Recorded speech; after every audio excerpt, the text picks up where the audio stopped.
Welcome to Storytime with Tina Glasneck. I'm your host, Tina Glasneck, and today we're reading The Prince and the Raven. Once upon a time, in a kingdom far away, lived a young prince, and his widowed father was shocked at his son's lack of marital qualities. Instead of learning the ways of how to rule, the prince decided that life was nothing more than a great game of pleasure and wits. On one such day, the king, in search of his son, looked high and low, for there was news of a pending invasion. And with the king's poor health, the prince would have to head to the front lines.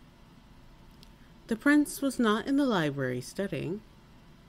The prince was not in the field with the men training. Instead, distracted, the prince was found dallying with the milkmaid in the barn. When the king approached, the milkmaid scurried off, and the king could only shake his head in disappointment. Now was the time that the kingdom would need a strong leader. But all they had was his foolish son. "There is much you must learn if you are to lead this land," the king chastised his son. "That which we have we gain through hard work, sacrifice." "I sacrifice nothing!" "Ha ha ha ha!" The prince scoffed carelessly. He shook the blades of straw out of his shiny black hair and wiped his mouth as if it still contained some of the maid's milk on his stubbled chin. He'd never known anything that might cause him harm. In the plush and luxurious castle, he'd not had a thought as to what tomorrow might bring. "You must marry and seal our union with our allies," the king said. "That is not for me. I want not for a wife." The young handsome prince cared not as to the king's opinion. "That is what I thought you'd say." The king passed the son a parchment. "You must learn your lesson, and life and death shall teach it to you." The prince took the offered parchment and unscrolled it to reveal conscription orders to the royal army. "There are rumors of their queen wishing to expand her lands. The Witch of the Woods," the king ordered. "You will take a regiment north and quash any uprising along our borders." Quickly, packed on his horse, the young prince couldn't believe his father's impudence. How could his father wish to risk his only son's life and that of the throne's heir? "The old man doesn't understand how good I am. He will regret this," he promised. Those words he spoke over and over on his way toward the outpost. On one such day, there in the fields of battle, ravens swarmed, waiting for their daily meal. The king's soldiers were pinned down by their enemy, and the prince, though usually gallant, stared at approaching forces with sheer fear. In the trees, though, there was a large raven that cawed. Lightning slashed across the sky as blood dripped down the prince's face. He pivoted left, then right, impaling his sword through the soldier's chest. But still, more of the enemy came. "Oh gods," he prayed, and the rousing ravens in the trees called in return. dear prince," one of the ravens said. "Shall we help you win this battle?" It flapped its wings and danced on a knobby branch. "Remember, without honor, there can only be pain." "But of course," the prince said, "of course." "Surely we shall protect that most precious to you. But you must do something for us." "Anything, but hold off this horde." "Then you shall welcome me. Allow me to eat at your table, sleep in your bed, and you shall carry me on your shoulder, allowing me to watch all that you do for 3 nights. Only then shall I agree." The prince was not too fond of birds. They were, of course, stinky with their droppings, continually scratching, and a raven wasn't much to behold. It was not an eagle that could soar in the skies, king of all birds, nor was it melodious like the songbird. What purpose did such a raven have? As agreed to, The raven nodded. Now call your men back. The prince released a loud whistle, calling his soldiers back from the battlefield. A great cry went up from the enemy soldiers to quickly die when the unkind took flight from the tall blackened trees, creating a swirling and flying ravenous army of murder. With razor-sharp beaks, the birds besieged the invading horde, stripping the men of limb and life until all that flew was the army's tattered banner. Slowly, roots from the nearby trees pulled the corpses underground, cleaning the battlefield, and the ravens returned to the trees. The prince's men gave a rousing cry. "We won! We won!" They chanted in unison, to only then toss down their weapons and break out in dance and cheer. A fog moved over the land and gathered around the soldiers. Silently, the lead raven flew down from the black tree to rest on the prince's shoulder. Now, dear prince, I am hungry. Feed me, the raven said. The prince shook the bird off. "Who are you to order me? Soldiers, take this bird out back and pluck it." Are you not going to honor our agreement, dear prince? The raven tilted his head. Without honor, there can only be pain. You are a bird that has no power here. Two knights moved in and snatched the raven off of the prince's shoulder. "You're not so strong now, are you?" "You are honor-bound to your word, your highness," one of the soldiers accused the prince.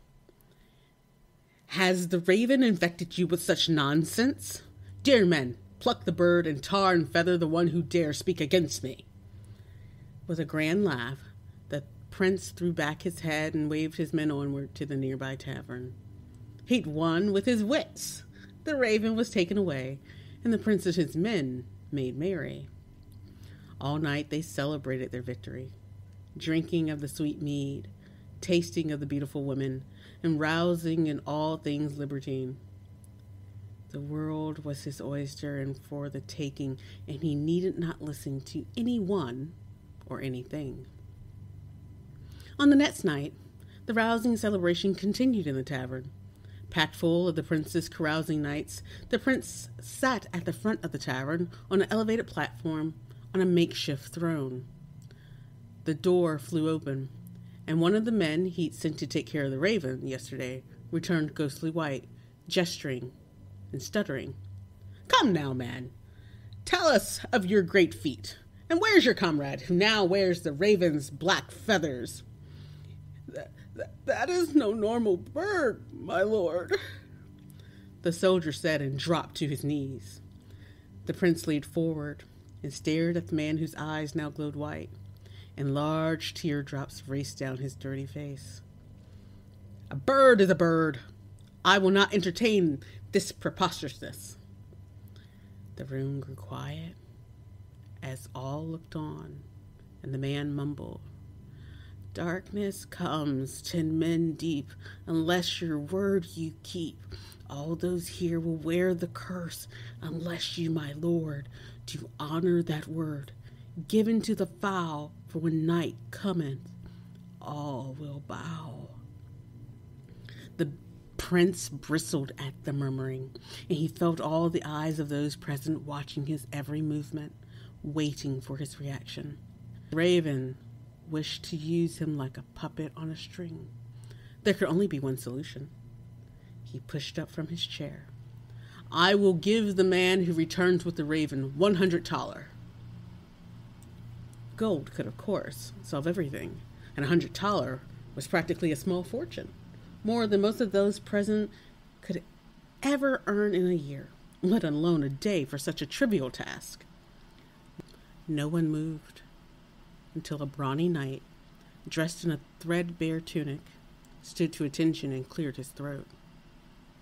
"You there," the prince pointed, "will be a fine specimen to be rid of this bird. Hey, I can lay the bird quite low, my lord. Since the last man failed, come back with a crown of feathers, and you will be honored among men."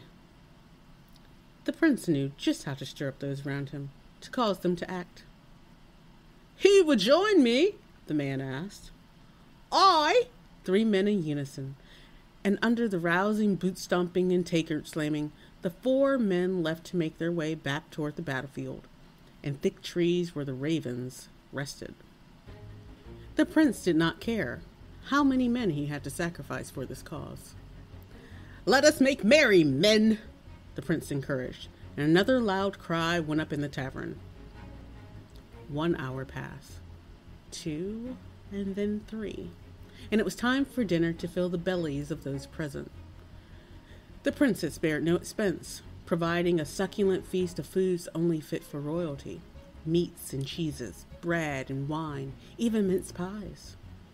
As the serving wenches moved around, placing the food out, a gust of wind threw open the tavern door with a loud bang, and in entered the Raven.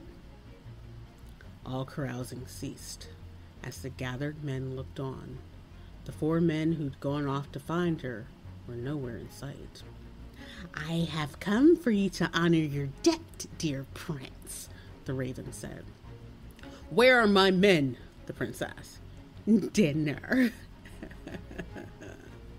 The Raven raised his wing, waving at it as those gathered. "I have come to eat off your plate, to sleep in your bed, and for you to carry me on your shoulder." The prince visibly shook at the bird's arrogance. How dare it to think to tell him how he should behave? He closed the space between him and the large bird, finally snatching it up between his palms. "You are a dastardly bird, but I am the prince of this kingdom. You shall not eat off my plate, share my bed, or have a place of honor on my shoulder." With all of his might, he threw the bird at the wall, where it collided with the exposed stone. The bird thudded to the ground, and those present released a pent-up sigh. The evil was now over, or so they thought. The prince moved over and plucked a feather from the bird's plume. He raised it to the air. "This is my kingdom. I bow before no one." He spat on the bird.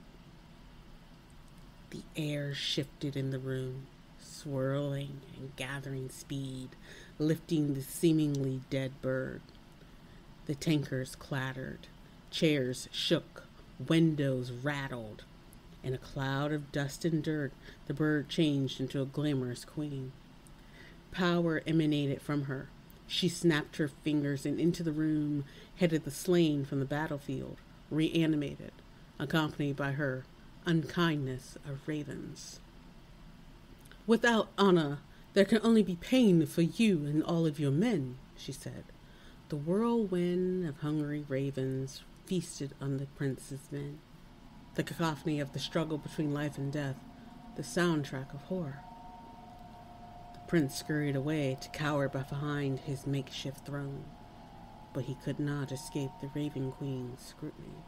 "Oh, you, dear prince, look at what you have caused." She moved through the bodies and birds. "Your honor could have saved your men. Please," he fell to his knees, begging for mercy. "I wish only to live. What is it that you want? I can pay you, give you all that you wish. My father, he will pay any price." The Raven Queen wagged her finger before his nose. "My prince, you did not pay. For silver and gold I have enough. Instead, I shall take your head." She placed her hands on both sides of his head and acquired her heart's desire. The Raven Queen took the prince's head back to the king, and upon her presenting her gift, the king understood. He married the Raven Queen, and the prince's head remains on a stake outside at the kingdom's gates, for when an oath is given, it must be honored at all cost. Thank you for joining me for today's episode of Storytime with Tina Glasneck, and we've read Raven Queen. Want more fairy tale retellings? Check out Charming Like a Wolf, a paranormal romance that's a Cinderella Red Riding Hood mashup set in the Order of the Dragon series. Until next time, I'm Tina Glasneck. Learn more about me and my books at tinaglasneck.com. I'll see you next time.